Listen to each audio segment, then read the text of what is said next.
tal, amigos? Muy buenos días.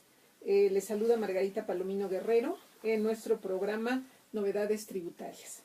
Nos encontramos transmitiendo en vivo hoy, lunes 30 de octubre del año de 2017, desde Avenida Universidad 2219, tercer piso, en la División de Educación a Distancia de la Facultad de Derecho de la Universidad Nacional Autónoma de México. Estamos exactamente a un costado de Ciudad Universitaria. Agradecemos el espacio a nuestro director, el doctor Raúl Contreras Bustamante, y al jefe de la división, el maestro Ricardo Rojas Arévalo.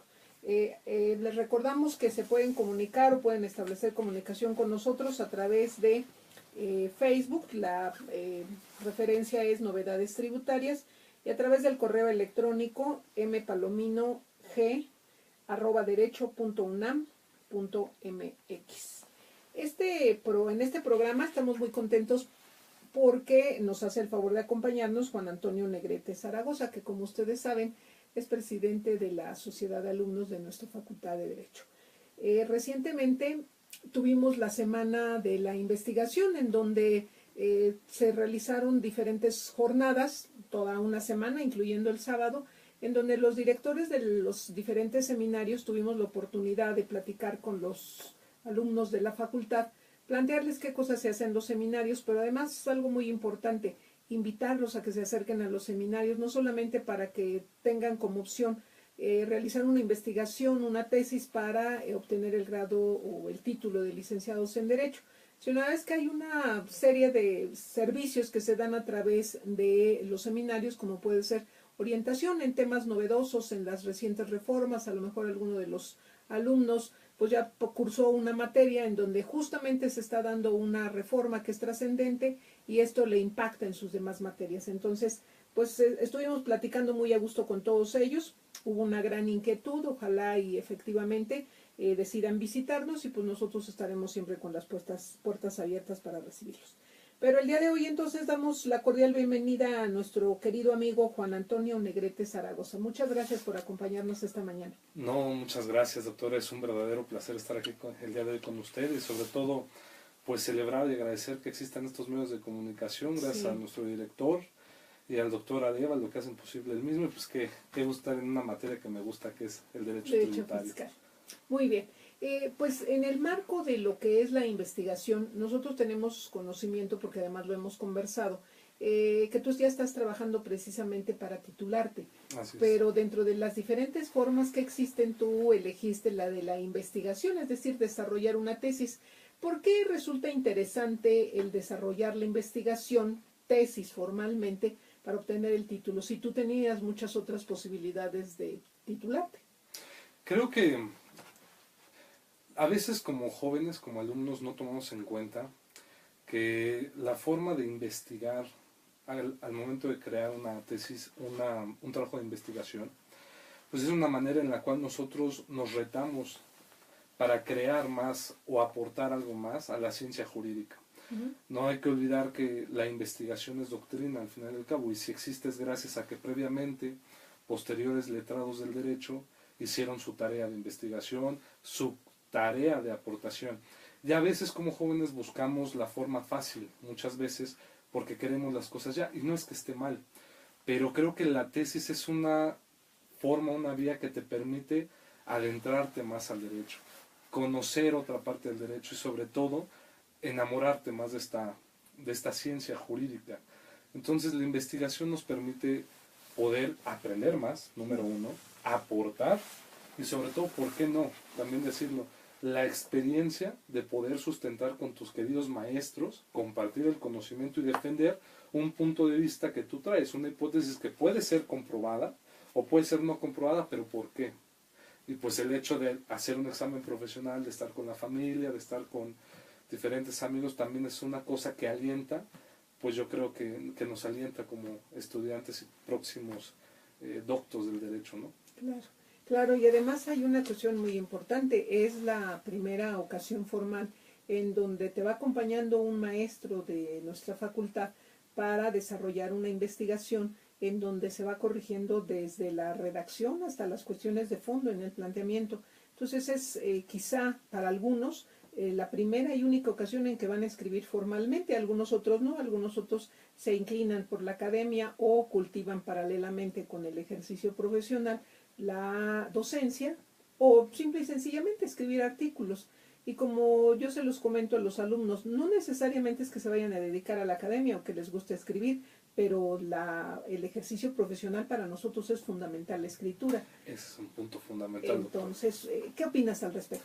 Pues miren, me parece un punto fundamental y es dar en la llaga, porque me he dado cuenta que con grandes profesionistas en despachos y en múltiples áreas de dependencias públicas inclusive, la escritura es fundamental, como bien lo dijo, pero los abogados que han tendido a la investigación, a hacer trabajos, artículos y demás, tienden a otorgar o a sustentar ideas más sólidas, ya sea en un escrito inicial de demanda, en alguna contestación, en algún cumplimiento de requerimiento de alguna autoridad. Entonces, lo que te permite también la investigación es eso, que el momento en que uno quiere hacer o dar la verdad de los hechos a alguna autoridad o algún juez, en este caso a los que nos gusta el postulantado, pues nos da bases teóricas. No se trata de ir a poner una demanda a la doctrina, pero sí te permite que al momento en que conoces la doctrina, conoces los datos o conoces lo que estás viendo, interpretando de la ley, te permite tener un mejor desarrollo, porque nos falta mucho ortografía, redacción, y eso es fundamental. Sí estamos pasando ya a las cuestiones orales, pero como bien dirían muchos oradores que conozco, pues de nada sirve la oratoria si también nosotros no tenemos una base de nuestros discursos, ¿no? Claro. Que son escritos. Además. Y en este sentido, pues bueno, te felicito, que bueno, me da mucho gusto que estés desarrollando tu investigación. ¿Cómo se llama tu investigación? Mi investigación es sobre los fines extrafiscales del IEPS en bebidas saborizadas y alimentos con alto contenido calórico. Está basado más que nada en la parte del derecho fiscal, pero también en la cuestión de las políticas públicas del derecho administrativo en materia de salud. Okay. Y pues, como dije, me llamó la atención investigar sobre el tema, primero porque soy un fiel seguidor del derecho fiscal. Me gusta mucho. Y aparte porque la materia fiscal está siempre en constante cambio, sí, y merece siempre estar actualizándonos a cada día.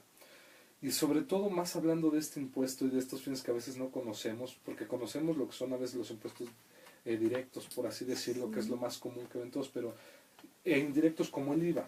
Pero ya meternos a profundizar sobre otros impuestos y cómo están siendo viables o no, pues también es ahí donde podemos marcar. Y lo que me invitó a investigar sobre esta parte es como dar una pequeña aportación sobre lo que creo está mal y que puede llegar, si se hace, a cambiar sobre todo la cuestión legislativa de la Ley de Ingresos de la Federación y del presupuesto de ingresos.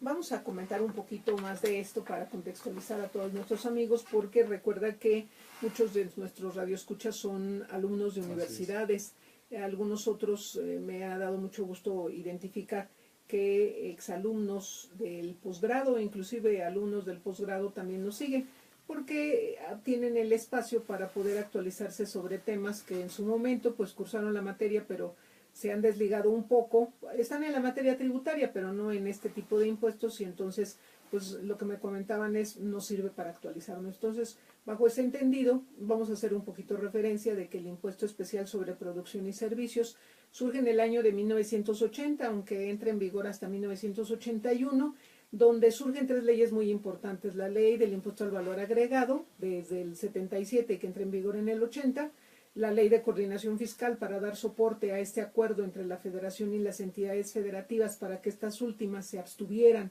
de generar cargas tributarias, y ya estando en vigor en 1980 el IVA, pues resulta que se dieron cuenta que muchos de los objetos que eran gravados por pequeños impuestos, alrededor de 100 locales, pues ya no eran gravados. Entonces la decisión fue, pues, ¿qué hacemos? Y la decisión de la Federación fue, pues, otro impuesto. Y entonces generaron otro impuesto, que fue el impuesto especial sobre producción y servicio. Efectivamente, como tú lo señalas, las características o tipología de este impuesto es que es un impuesto federal, es un impuesto de carácter indirecto, porque la ley señala unos sujetos son los que los tienen que pagar, pero sin embargo, como obligados, sin embargo, otros son los que realmente erogan, es decir, sacan de su bolsa el dinero para pagar. Esta es la característica fundamental de los impuestos indirectos, que se trasladan. Entonces, el impuesto especial sobre producción y servicios se traslada. Es un impuesto además que se ha considerado como extrafiscal, al que algunos maestros de nuestra facultad que han escrito al respecto, pues señalan que no están de acuerdo en que sea extrafiscal, pero sin embargo es el tratamiento que se le da, y recuerdo por ejemplo al doctor Hugo Carrasco, que también lo clasifica como extrafiscal, entendiendo la extrafiscalidad como aquel mecanismo para fomentar, inhibir o generar el desarrollo económico del país. En este caso, de los dos objetos que nos estás platicando, que es los alimentos con alto contenido calórico, y el otro nos decías que son los refrescos. O bebidas saborizadas como bebidas la marca, saborizadas, ok. En este caso, pues son obviamente con características extrafiscales, evidentemente para frenar o inhibir el consumo. Y hablando del impuesto en sí mismo, sus elementos esenciales para podernos ubicar, pues los sujetos son las personas físicas y morales que enajenen, importen o presten servicios. Es decir, que cuando hablamos de la prestación del servicio, que una zona o región o un lugar donde requiere de cierto producto y hay otra zona que lo produce, pues entonces se necesita alguien en medio que sea el que reciba el producto para distribuir o comercializar, es decir, que sea el intermediario. Y entonces en este sentido, pues tenemos a los corredores, a los agentes, a los distribuidores, en fin, a los comisionistas, todos los que nos señala la ley de IEPS, pero aparte los que nos señala el artículo 75 del Código de Comercio. Ellos son los que están obligados a pagarlos. Entonces, si regresamos al tema, los sujetos son personas físicas y personas morales que importen, que enajenen o presten servicio. El objeto son varios objetos, están las bebidas alcohólicas, los cigarros, los combustibles fósiles, los combustibles automotrices, las bebidas energetizantes, las bebidas con contenido calórico, la comida con alto contenido calórico. Dice que cuando rebasen en cada 100 gramos más de 275 kilocalorías, se deberá de pagar el impuesto. La base será el valor del producto, la tasa varía en cada uno de estos objetos, y la época de pago, pues evidentemente que es mensual. Es un impuesto entonces que se puede acreditar con una característica: solamente pueden acreditar aquellos que sean sujetos obligados al impuesto. Es decir, si compro productos grabados con IEPS y vendo productos grabados con IEPS, puedo acreditarlo. Si no sucede este supuesto, pues no lo puedo acreditar. Es una ley también que se considera sumamente técnica, porque en la propia ley, en su artículo 3, nos da las definiciones de qué debemos de entender por cada uno de estos conceptos, y el artículo 8 de la propia ley nos señala cuándo estamos exentos. Entonces eso es algo muy importante que debemos de verificar. A lo mejor la ley dice que estamos obligados, pero el artículo 8, por alguna razón, el legislador ha considerado que estamos exentos. Ese es el contexto de la ley. Pero ahora nos gustaría que nos platicaras qué es lo que planteas. Hablas precisamente de la extrafiscalidad, pero ¿tú consideras que debe de existir, que se debe de seguir fomentando esta extrafiscalidad en la disposición? Bueno, pues digo, antes que nada, doctora, me quedé asombrado, de verdad, siempre es un gusto poder escucharle, y pues digo, por eso su reputación le precede.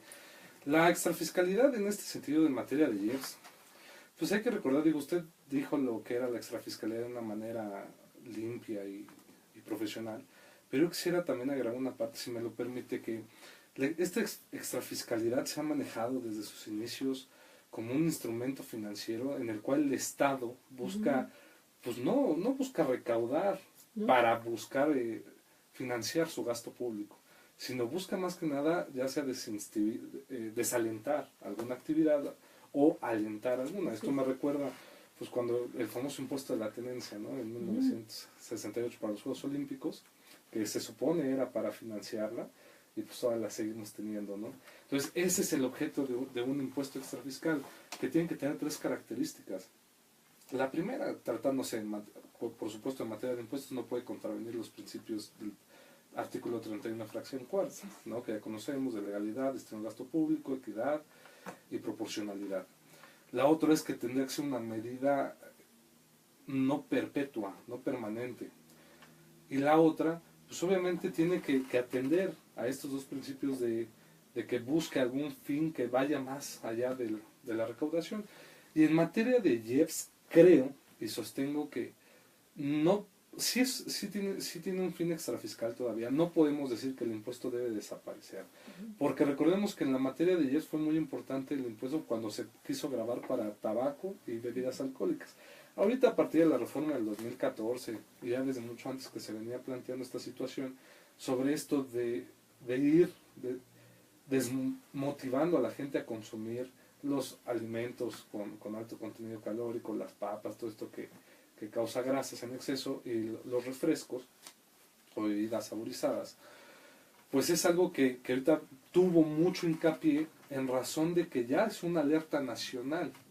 Es decir, la cuestión de salud, es decir, en cuanto a la obesidad, la diabetes, la hipertensión y todas estas enfermedades que derivan del consumo, que derivan de la situación de salud en la que se encuentra un individuo, que también es ocasionada en gran parte por el consumo de estos productos, sí se busca que ya no se consuma. Pero esto me lleva a pensar otra situación. También, para hablar en materia de IEPS, del fin extrafiscal, sí tenemos dos principios fundamentales. Uno de ellos ya lo supimos, que es que ya se deje de consumir en lo menor posible. Pero el segundo es, si se recauda, tienes tu Estado que llevarlo a una partida en la cual puedas apoyar, Sí. que de haberse causado el impuesto y que se estén ocasionando esas enfermedades, puedas tratarla. Y de alguna manera no sea otra inversión más para el Estado, sino que se pueda financiar de esa misma recaudación. Claro. Ese es un tema muy interesante, pero te voy a pedir que, regresando del corte que me están informando que en este momento se va a llevar a cabo, podamos retomarlo, porque es muy interesante esto que comentas. Nos vamos a corte, amigos. Para el caso de los amigos que nos siguen en redes sociales, seguimos transmitiendo. Entonces, a mí en principio me gustaría, sí es cierto que la extrafiscalidad implica que no se busca la recaudación, pero tú bien lo has señalado. No se busca la recaudación, pero entonces esos recursos deben de aplicarse precisamente para fomentar o inhibir eso, lo que se haya planteado. Pero además hay otra cuestión importante. Sí es cierto que se deben de ceñir a los principios del artículo 31, fracción cuarta, proporcionalidad, equidad, legalidad, generalidad y la obligación de cumplirlo cuando encuadremos en el supuesto. Pero cuando nosotros hablamos, por ejemplo, del impuesto a los cigarros, en el caso del impuesto a los cigarros, como todos sabemos, se paga un impuesto del 160% por cajetilla, más 35 centavos por cada cigarro, lo cual implica que son 7 pesos si la cajetilla trae 20 cigarros, son 7 pesos. Entonces, si nosotros supusiéramos que cuesta la cajetilla 10 pesos, estaríamos hablando que tan solo de impuestos serían 16 pesos, porque es un 160%, más 7 pesos de la cuota, estaríamos hablando de 23 pesos de impuesto y 10 pesos del producto, lo cual es evidente que no guarda ninguna relación ni con la proporcionalidad ni la equidad. Y entonces la respuesta del Estado es claro, porque es extrafiscal, por eso no puede ser proporcional y equitativo. Inclusive eso me lleva a pensar mucho, la Suprema Corte ha emitido diversos criterios, pero sí algunos se contraponen. Por ejemplo, hay que recordar que empezó a analizarse la extrafiscalidad en la primera sala. Pero, por ejemplo, ya tenemos en el 2006, si no mal recuerdo, cuando emiten un criterio en el cual es precisamente la extrafiscalidad en materia de IEPS, dice, o sea, los primeros criterios decían, a ver, un impuesto extrafiscal tiene que ceñirse por obligación a los criterios constitucionales. Pero después esta tesis dice, bueno, o sea, hay que ver prácticamente que sea legítimo lo que se está haciendo, ¿no? Entonces ahí recaemos al ejemplo que usted nos está comentando. Entonces es por eso la necesidad de entrar a este estudio, ¿no? Y que es un estudio que se va actualizando y se va cambiando. Y pues ahorita en el 2018, que vienen los nuevos cambios, pues ya se presentó el paquete económico y demás, pero hay que ver cómo se va dando todavía más el desarrollo. Pues ahí vamos a ver más cosas, ¿no? Y yo creo que ese es el punto importante también. Y tendrá que hacerse un corte de caja cuando termine el sexenio de qué tanto fue benéfico la incorporación de estas nuevas cargas. Y tú refieres dos específicamente, pero hay algunas otras que ha generado cierta inquietud, como por ejemplo los plaguicidas. O ahorita la gasolina. O la gasolina inclusive. Y por otra parte, pues el que si realmente lo que tú cuestionas es válido, si se está hablando de un impuesto extrafiscal, la extrafiscalidad necesariamente implica de tomar medidas para inhibir o fomentar. Entonces la pregunta sería, en el caso concreto de la investigación que estás haciendo, es inhibir. Entonces, ¿qué resultados ha habido? Pero me comentan que ya vamos a regresar a Canal Yus Multimedia, entonces en cuanto nos indiquen, volvemos a retomar la pregunta para dar respuesta a nuestros amigos.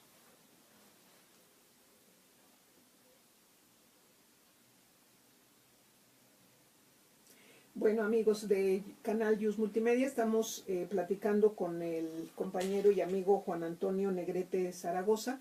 Él es presidente de la Sociedad de Alumnos de la Facultad de Derecho. Está realizando su investigación precisamente en materia de IEPS y el planteamiento es que en relación a dos de los objetos que son grabados, que es precisamente lo que comúnmente se le llama el impuesto al refresco y el impuesto a los productos con alto contenido calórico, son extrafiscales. Y antes de irnos al corte, Juan Antonio nos comentaba que al ser extrafiscal, una de las características que debe de tener es que los recursos que se obtienen, porque finalmente hay recaudación, aunque sea extrafiscal hay recaudación, que los recursos que se obtienen de esa recaudación, al decir que es extrafiscal, tienen que aplicarse en alguna acción que vaya encaminada precisamente para fomentar o inhibir el consumo de ese producto. ¿Y qué te has encontrado en relación a esto, Juan Antonio? Es que ese es el tema, doctora. Por ejemplo, en la Ley de Ingresos de la Federación marca, precisamente en el artículo 6º transitorio y con interpretación de su artículo 1 a partir del 2014, y que se ha mantenido hasta la fecha en cada ejercicio fiscal, dice que de todo lo que se llegue a recaudar de IEPS, después de que se hagan las participaciones que se tengan que hacer a los estados y demás, sí, se tiene que destinar proporcionalmente otra parte de igual cantidad que vaya encaminada a programas de prevención y de atención para las enfermedades ocasionadas por inclusive, si me lo permite, claro, para ser más puntuales con la audiencia, por ejemplo, el texto original de IEPS, del 6º transitorio de la Ley de Ingresos, para que entremos en contexto, dice que el presupuesto de egresos de la Federación para el ejercicio fiscal 2014 deberá prever una asignación equivalente a la recaudación estimada que corresponda a la Federación, una vez descontadas las participaciones que correspondan a las entidades federativas por concepto del impuesto especial sobre producción y servicios aplicable a las bebidas saborizadas. En términos del artículo 1 de la Ley de Ingresos de la Federación para el ejercicio fiscal 2014, para destinarse a programas de combate a la desnutrición, a la atención y prevención de la obesidad y enfermedades crónico-degenerativas relacionadas, así como al acceso al agua potable en zonas rurales, en escuelas y en espacios públicos. Este 6º transitorio ha variado muy levemente en cuanto a la redacción, pero la materia sigue siendo la misma. Y cuando uno va al presupuesto de egresos de la Federación, vemos una omisión legislativa por parte del legislador en cuanto a que sí vemos partidas, pocas, en cuanto a materia de IEPS, que se va a destinar una cantidad, pero no señala realmente que va para estos programas. Esto ocasionó que en el 2014 muchísimas asociaciones civiles y personas morales empezaran a intentar presentar un amparo indirecto por omisión legislativa. Obviamente, pues no se considera exactamente, pero era lo que decían.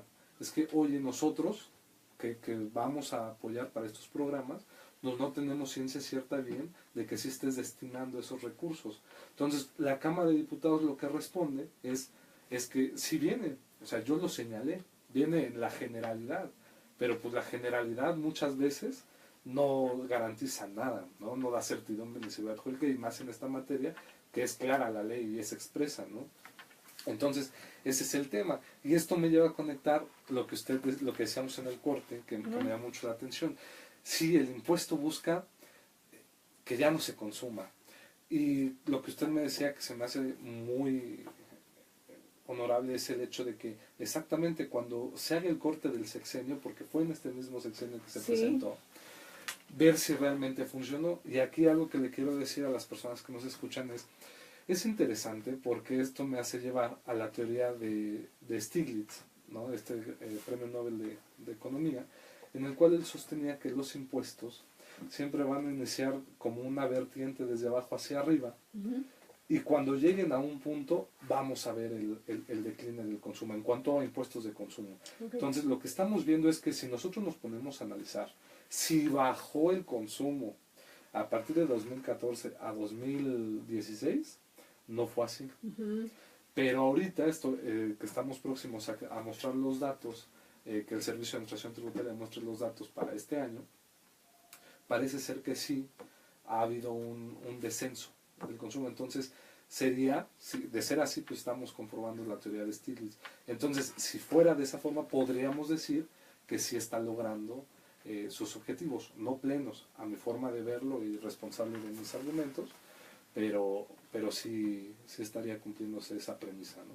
Porque esa es la característica, los ingresos que se reciban por concepto de este impuesto tienen que destinarse a una actividad que vaya precisamente encaminada a generar cultura o a inhibir, a realizar algo que pueda propiciar que ya no se consuma, porque esa es la finalidad.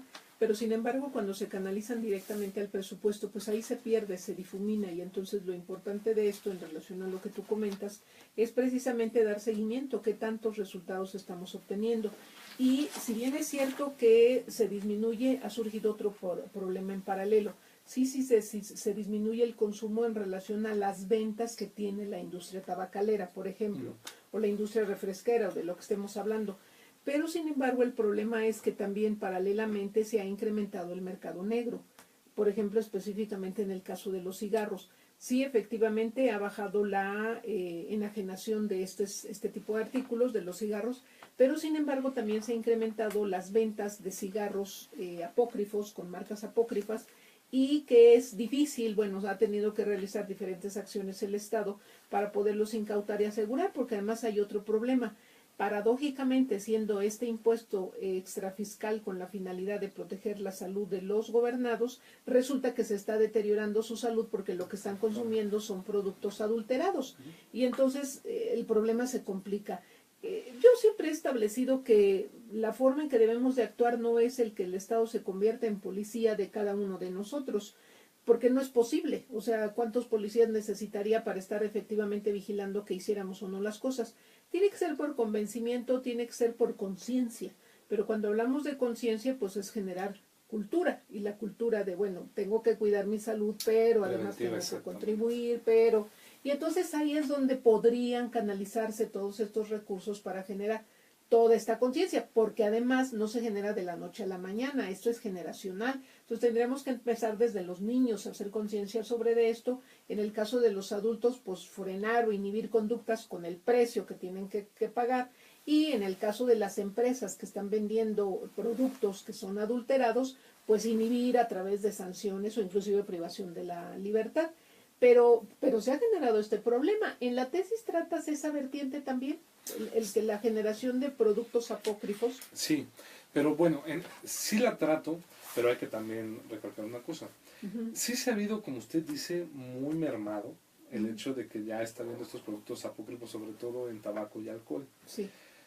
En cuestiones de bebidas, de refrescos, se utilizó la ley de bebidas saborizadas porque había un problema con los ingenios azucareros, por cuestiones de términos, pero realmente los refrescos y los alimentos con alto contenido calórico casi no hay tanto producto apócrifo, pero sí hallamos que se pueden hacer. O sea, no es necesario que yo vaya a la tienda, por ejemplo, y pueda comprar papas con alto contenido calórico, si yo las puedo hacer en otro lado y las estoy vendiendo sin necesidad de que el Estado sepa. Entonces ese es un tema a tratar, porque exactamente tenemos que evolucionar a una cultura preventiva, y eso surgió en base sobre todo que ahorita ya tenemos pues, los primeros lugares en obesidad infantil, ¿no? Sí, que es lo que se tenía que plantear. Inclusive era lo que yo quería señalar. Por ejemplo, ya está tan grave la situación que el 14 de noviembre de 2016 la Secretaría de Salud, junto con el Comité Nacional de Seguridad en Salud,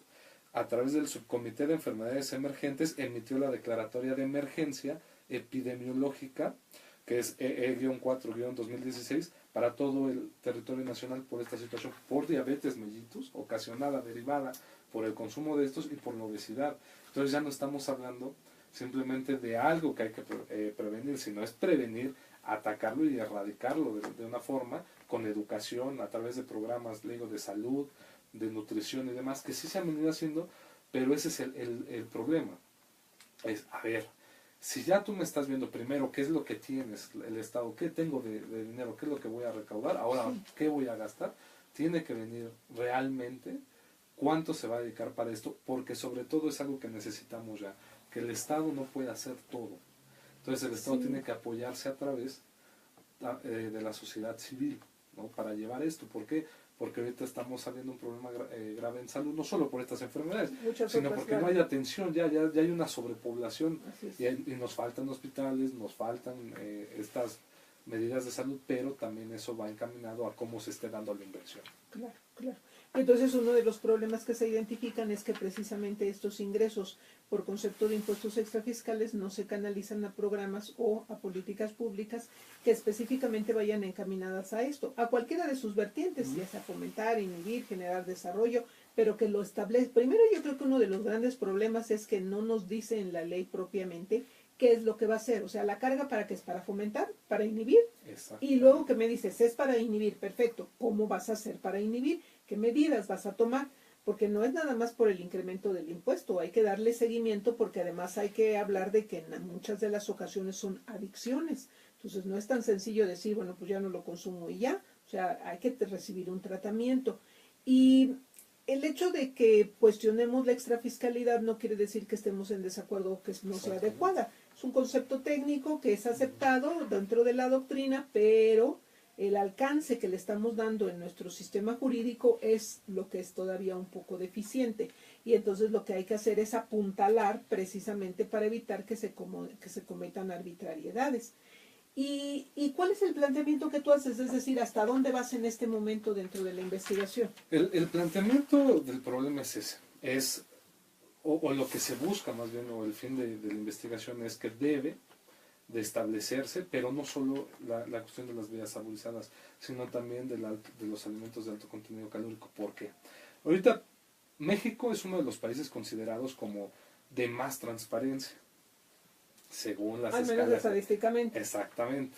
Pero nos topamos con cosas así, y donde más debe haber transparencia, y ahorita que ya estamos hablando del Sistema Nacional de Transparencia, Acceso a la Información y demás, es en el presupuesto, ¿no? Porque es donde los ciudadanos podemos ver qué se está haciendo. Pero el planteamiento del problema es que no puede dejarse así, no puede ser omiso el legislativo, tiene la obligación, porque lo dice expresamente la Ley de Ingresos de la Federación, que es una ley, de que tiene que señalar, porque no lo dice, nada más pon y destínalo, es señala en el presupuesto qué cantidad y a qué programas se están llevando. Entonces, tiene que contemplarse y también agregar, porque en todo el desarrollo de la Ley de Ingresos de la Federación y del presupuesto no habla solamente por separado de las bebidas saborizadas, ni siquiera en la ley del IEPS lo maneja por separado, es bebidas saborizadas y alimentos con alto contenido calórico, porque ambas ocasionan el fin extrafiscal, que es atacar la obesidad, la diabetes, todas las enfermedades que ocasionan. Entonces debe de contemplar, ¿no? Y debe de hacerse, debe de cambiarse. ¿Y por qué es vigente? Porque desde el 2014 hasta para el 2017 sigue igual. Y no dudo, ahorita que he estado revisando el paquete económico, que la redacción sigue en el mismo tenor para el siguiente año. Entonces sí es necesario que se haga. Si no para este sexenio, porque ya no va a poder ser, sí para los subsecuentes. Es decir, que para el 2018 podamos empezar a hablar de que no solamente en el impuesto especial sobre producción y servicios se hable de medidas para frenar, sino específicamente que haya congruencia con las políticas tanto en materia de salud como en general para inhibir conductas que son nocivas para el propio sujeto, pero además para la sociedad. Y me recuerdan tus palabras precisamente a uno de los asesores de Obama, que es precisamente Holmes, quien señala que si no hay reflejo en el presupuesto de estas medidas, ese derecho humano no se protege. Exactamente, derecho humano. Porque inclusive lo vamos a ver por un ejemplo muy básico. Ajá. He estado viendo estadísticas respecto de las escuelas, las implicaciones que han tenido sobre todo a nivel preescolar, escolar. Y realmente las escuelas no están teniendo, ojo, y estamos hablando de escuelas que se supone dentro de la Secretaría de Educación Pública también tendría que entrar ahí, donde no se están poniendo los bebederos.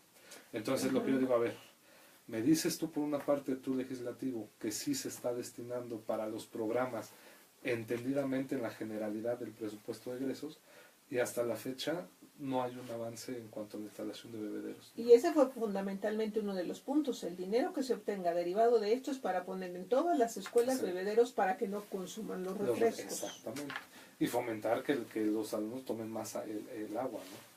Y no se ha hecho de esa forma. Tal es el caso que por eso se vinieron toda esta ola de amparos por las asociaciones y sociedad civil buscando esta parte. Oye, nosotros cómo vamos a apoyar, porque también es cierto, o sea, del presupuesto de egresos también es donde estos organismos tienen apoyo para seguir con este combate. Claro, claro. Si no hay congruencia, pues entonces la pregunta es si se está recaudando, si recae en los gobernados una carga para estos efectos, pero sin embargo no se ve el resultado. Y curiosamente, como no se ve el resultado, la respuesta del contribuyente, que no justifica el no pago, pero sí nos permite entender por qué sus actitudes de generar prácticas elusivas o evasivas. Entonces aquí hay que ser de manera integral para fomentar precisamente el que se pague y que sepan que ese recurso que se está recaudando por estas vías se va a aplicar y se ve que está dando resultados en estas medidas. Porque de lo contrario, pues lo único que vamos a hacer es que se generan cargas pero sin ningún beneficio. Y nos comentan que vamos al corte, pero sin embargo, antes de irnos al corte, a mí me gustaría plantearte una pregunta y que al regreso no la contestes. ¿Qué opinión te merece el hecho de que en el caso de los productos con alto contenido calórico se haya hecho una referencia a cada uno de los productos? Porque eso en la práctica está generando muchos problemas. Es decir, en lugar de decir el que tenga tanto de azúcar con tales características, no.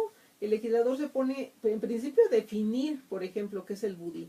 Y nos dice que todos aquellos que hagan la enajenación de este producto, pues van a tener que pagar el impuesto. Pero sin embargo, si yo le cambio uno de los productos, pues ya no es el budín, porque ya lo que me narra en la ley ya no es. Y en consecuencia, dejo de estar sujeta y ya no lo pago. Y otra es que en la etiqueta debe de llevar precisamente el contenido calórico y que se paga un 8%. Pero sin embargo yo no lo pongo a propósito en mi empresa porque resulta que el contenido calórico no es de 275, sino son de 500 kilocalorías. Y de todas maneras, por no haberlo puesto al reverso de la bolsita del empaque, pago la misma cantidad, que sería el 8%, pero sin embargo ahí estoy aprovechando el vacío de la ley, porque no debería de pagar el 8, si lo que se tratamos es de fomentar y tienes tan alto contenido calórico, pues entonces a lo mejor me vas a pagar el 10 o el 12 y que lo resiente económicamente, ¿no? Pero al regreso del corte nos platicas. Gracias. Regresamos, amigos. Estamos en corte, continuamos en 3 minutos. Ese es el tema, porque pues, bien lo dice, escuchaba muchos funcionarios hablar del tema de que, a ver, ya está el IEPS, pero el IEPS es una cuestión tan específica, y usted lo refería al inicio del programa, que era, a ver, tanto porcentaje por esto, y si tiene estos componentes, y así es la ley, si tiene estos componentes, tal porcentaje tiene. Entonces caemos en cuanto a que volvemos la materia todavía más obscura, más difícil, porque hablar de alimentos con alto contenido calórico, no tenemos, o sea, podemos seguir creando. O sea, debería fijarse una tasa, o debería fijarse una tasa de un porcentaje cuando se demuestre cuál contenido calórico es, no que se esté desgravando y esto y el otro, porque caemos en eso. Es por ejemplo para tabaco, no es, te voy a dar, vas a pagarme tanto porcentaje si es un tabaco con estas características, no, a ver, del tabaco, o sea, como sea, lo que pagues, punto, paga. Y en alimentos nos vemos con eso. En bebidas saborizadas no es tanto así, es un poco más limitado, pero en alimentos, como usted dice, señalar de pudín, señalar de las sabritas, las papas.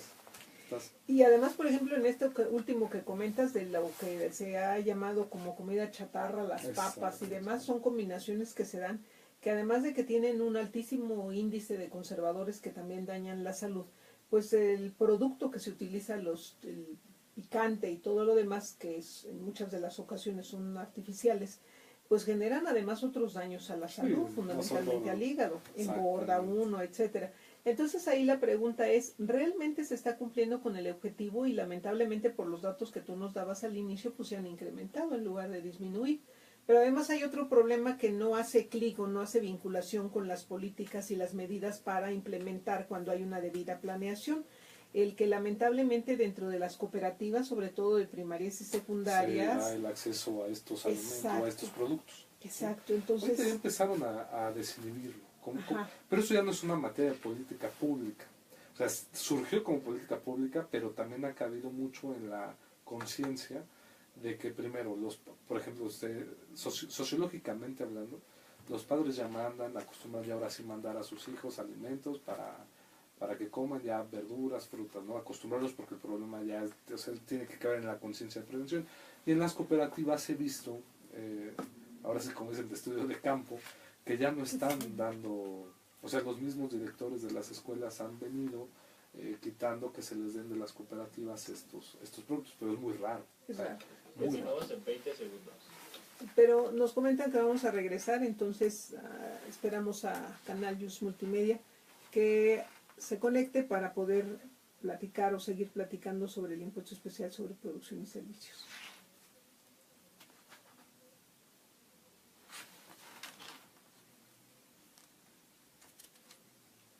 Regresamos, amigos, estamos en Canal Yus Multimedia, estamos platicando con nuestro amigo Juan Antonio Negrete Zaragoza, presidente de la Sociedad de Alumnos de la Facultad de Derecho. En el marco de la celebración de la Semana de la Investigación, él decidió, aun cuando su promedio le permitía optar por otro tipo de formas de titulación, decidió realizar la investigación formal de elaborar una tesis para en su momento hacer la defensa frente al sínodo y así obtener su título de licenciado en Derecho. Él está trabajando una tesis en relación al impuesto especial sobre producción y servicios, obviamente en materia tributaria, y comentábamos antes de irnos al corte que hay un problema. El problema es que se hace un desglose en la propia ley, me parece que indebidamente, sin atención a la técnica legislativa, se hace un desglose de algunos productos, porque hay muchísimos productos, pero de algunos productos que se dice, esto tiene alto contenido calórico. Y entonces él nos comentaba que esto es un error, pero ¿nos quieres concretizar por qué? Mira, yo sostengo que es un error porque lamentablemente la técnica legislativa y estando en la academia y que nos lo permite nuestra alma mater es el hecho de que pues no es muy buena, a veces no se asesoran bien de los especialistas en materia tributaria y pasan ciertos errores. Y la cuestión del IEPS es que yo primero para aclarar, considero que las reformas fiscales, no digo que sean malas, pero no deben ser, siento yo, tan cambiantes. ¿A qué me refiero? Yo sostengo que una reforma fiscal debe de basarse en reformas realmente estudiadas que busquen, ahora sí, el fin de la fiscalidad que busca el Estado en cuanto a la persecución de las contribuciones y del gasto público. Pero bueno, en materia de IEPS, por ejemplo, al momento en que nosotros leemos la ley y vemos cómo en alimentos con alto contenido calórico refiere muchísimos, por así decirlo, subincisos respecto a los porcentajes de cómo se debe de catalogar cada concepto que entra dentro de los alimentos con alto contenido, me parece que se vuelve muy tedioso. Entonces vuelve confusa inclusive a veces la aplicación del mismo y tal vez ese es el problema, no sabemos cómo atacarlo porque desde el mismo origen sigue siendo confuso. Entonces, ¿por qué no pensar que se pudiera establecer simplemente una tasa ya fija solamente para los alimentos que llegan a este alto? Porque el alto contenido calórico lo refiere, va porcentualmente. Tenemos alimentos que obviamente van a tener calorías, sí, pero ¿qué es cuando ya es un alimento con alto contenido calórico? ¿Hasta qué calorías? Entonces, si estos alimentos sobrepasan o llegan a esto, ya no tengamos problemas. Este es el impuesto, el porcentaje. Y establece rangos. Exactamente, y así nos evitamos de estar buscando tanta particularidad, ¿no? Es como leer la ley general de impuesto al comercio. Y la otra es que no necesariamente tiene que establecerse, esa es mi opinión, en la ley de manera casuística, es darnos generalidades, únicamente decir, se va a gravar cuando tengan estos porcentajes y de tal a tal porcentaje se va a pagar una tasa de tanto y de tal a tal aumenta o disminuye, según sea el caso. La claridad ¿Sí? que a veces falta. Y por ejemplo, esa es una de las cosas que me pone mucho a reflexionar, doctora, porque es lo que yo me pongo a pensar, digo, como el legislador, al momento en que hacemos el presupuesto en este caso, nosotros sabemos que la ley es expresa. Sí. ¿Se interpreta? Sí. Digo, si caemos en el artículo 5 del Código Fiscal, no, en materia fiscal va a ser estricta. Pero tratándose de este asunto, digo, si ya la ley te dice que es una asignación específica, no creo que haya tanta interpretación en vislumbrar que es algo específico. Y que no se haga, me parece una omisión que debiera de atenderse. Y esto nos puede llevar a conectar muchísimos temas, como la omisión legislativa en materia de amparo y sobre todo en materia fiscal, que sea o no procedente, ese es un debate también. Entonces sí debemos meter la llaga en donde se debe, ¿no? Y esto es una cosita de toda la universalidad de cosas que se pueden mejorar en todo el derecho. Sí, nada más que en los impuestos indirectos es precisamente donde tenemos el mayor índice de lo que son prácticas elusivas o evasivas, precisamente por y ese esto. es el tema, doctora, qué bueno que lo toque, perdón que lo interrumpa. No, está pero, bien, está bien. por ejemplo, es eso, lo que yo decía al inicio, cuando uno entrevista a las personas, y esto también lo he hecho en mi investigación, Ajá. es que normalmente, y los abogados que han llevado estos asuntos dicen, lo primero que las personas se quejan cuando quieren atacar el impuesto de IEPS es el hecho de que no hay seguridad jurídica, no hay certidumbre, porque es lo que dicen, a ver, yo sí quiero pagar, yo quiero pagar, el problema es que ¿de qué sirve que esté pagando? Y eso no nada más en el impuesto indirecto, en todos los impuestos. Si yo no veo proporcionalmente mis impuestos vistos en la realidad y en mi mundo, no hay manera de que yo tenga la confianza y la seguridad de que se está haciendo. Y por eso caemos en estas prácticas, porque eso sí hay que señalarlo, me parece muy contundente. Los mexicanos, porque he escuchado, sobre todo en materia internacional, que dicen que los mexicanos por excelencia les gusta evadir. Entonces, No se o sea, trata de no eso. se trata de eso y no buscan, pero simplemente se trata de que haya una seguridad para ello. Y bueno, por naturaleza humana, la persona, si ve que tiene menores cargas o menores obligaciones en determinada forma, pues lo va a hacer. Aquí lo que necesitamos es generar conciencia de, bueno, puedes hacerlo quizá no se dé cuenta el fisco, aunque ahí yo lo dudaría porque a través de toda la incorporación de medios electrónicos es precisamente lo que se busca, es control y transparencia en el manejo de los recursos, pero también hay que hacer hincapié en que no solamente la transparencia y el manejo adecuado sea en el gobernado, sino también en la autoridad, es decir, cómo se están aplicando los recursos que se están recaudando para estos efectos. Y creo que eso fomenta también, es una de las medidas. Bajo ninguna circunstancia podríamos condicionar el pago de los impuestos a que estés de acuerdo con lo que vamos a hacer. Únicamente yo te digo, se está haciendo esto, te doy una rendición de cuentas y en función de eso, pues tú ya decidirás si estás de acuerdo o no estás de acuerdo. Porque es una obligación de nosotros. Además, si estoy de acuerdo o no estoy de acuerdo, y reflejarlo en las urnas, porque esto fue a través de una plataforma política cuando se ofreció las formas en que se pensaba sacar adelante al país, qué se iba a hacer en materia de impuestos, y bueno, votaron así. Bueno, pues entonces hay que ser congruentes y bueno, no estoy de acuerdo, bueno, busquemos una reforma o busquemos precisamente el que no se grave de esta manera, pero lo has dicho claramente. En materia impositiva, pues no es opcional, tenemos que pagar. El 31 fracción cuarta es muy clara, es decir, es obligación, o sea, no hay opción, lo tenemos que pagar. Nada más que aquí el problema que se presenta es que en el IEPS, cuando se habla de extrafiscalidad, ¿hasta dónde es? ¿Qué productos comprende? Y la otra cuestión, cuando hablamos de extrafiscalidad, ya de productos en concreto, pues resulta que esos productos son gravados por la federación, por el estado y por el municipio en diferentes vertientes, no solamente en materia tributaria.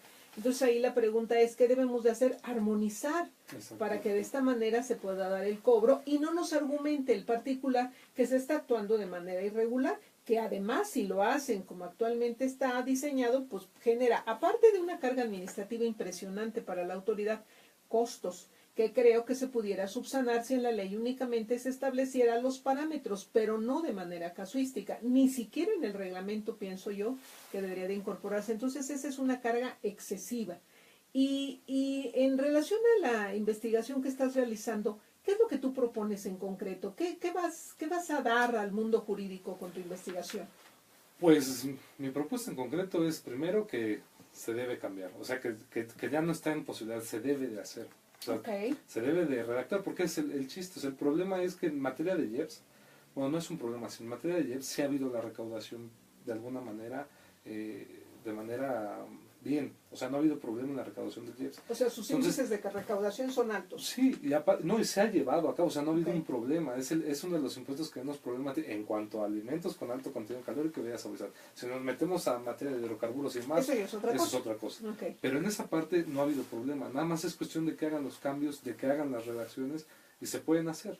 Entonces, eso se tiene que hacer. ¿Por qué?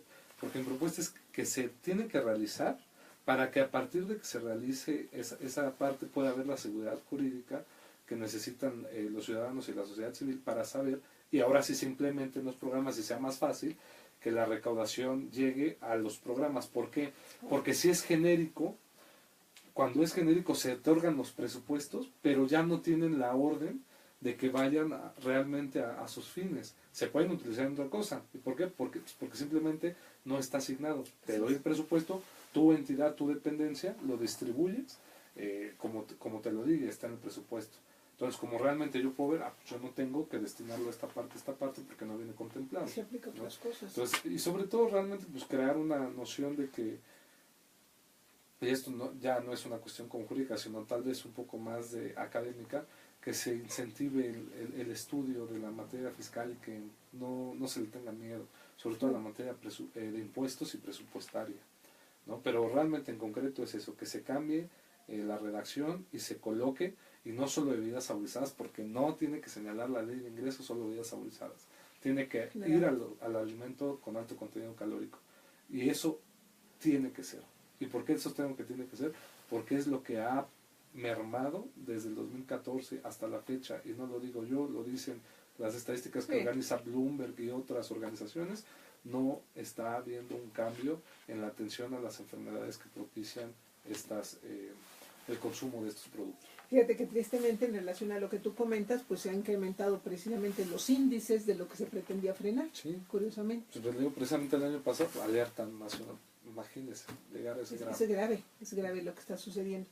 Pues lamentablemente, como siempre, cuando tratamos temas tan interesantes se nos va rapidísimo el tiempo, amigos. Estamos por concluir, pero siempre les pedimos a nuestros invitados que antes de que se retiren nos hagan el favor de darnos un mensaje. ¿Qué podemos hacer cada uno dentro de nuestra trinchera? Como estudiante, como académico, como investigador, en este caso que estás realizando tu investigación específicamente en el IES para obtener el título de licenciado en Derecho previa defensa ante el Sínodo. ¿Qué podemos hacer para generar y contribuir? Porque el tema, arrancamos con IEPS, extrafiscalidad en el impuesto. Nos dices que lo que vas a aportar es que hay una serie de imprecisiones y que es necesario que se modifique la ley, porque si bien es cierto que los índices de recaudación son altos, pero hay un pequeño vacío ahí muy fuerte, que es el que no se está destinando a lo que se dijo. Y eso es grave porque genera una desmotivación, por llamarlo de alguna manera, para el contribuyente que no ve cristalizado que ese esfuerzo de pagar más impuesto por el consumo de tal producto se está identificando para que revierta en él, en su beneficio, con pláticas, orientación, fomento, actividades que le permitan a lo mejor hacer deporte, qué sé yo, pero que no lo lleven al extremo pues de urgencia o de alerta, como tú lo acabas de señalar. ¿Qué nos aportarías? Pues mire, yo un mensaje final para esto es, sí, como estudiante, y en este caso que me tengo el honor de representar esta parte, estamos llamados por obligación siempre a dar algo a nuestra alma mater. claro. Y sobre todo estamos obligados a aportar, no solo ya a la universidad, sino como como licenciados en Derecho o en cualquier rama, estamos obligados también a regresarle a la sociedad lo que puede mejorarnos para todos. Y la investigación es necesaria, porque gracias a la investigación, a los estudios comparados, podemos determinar y fijar un curso y la punta de lanza que nos vincule a lo que debe ser. Y para poder defenderlo tenemos que tener un sustento, y ese sustento solo se logra a través del estudio, a través de la actualización y a través de la investigación.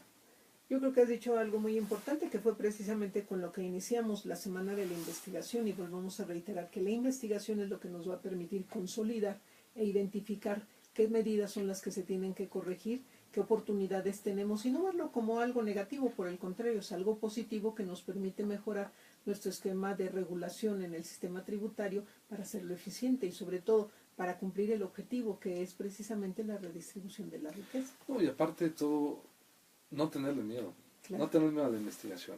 Yo he escuchado a muchos de mis compañeros que cuando sostienen, es que no quiero hacer la tesis por el tiempo, pero sobre todo hay unos que me dicen, es que, ¿qué tal si no logro demostrar lo que yo pretendo?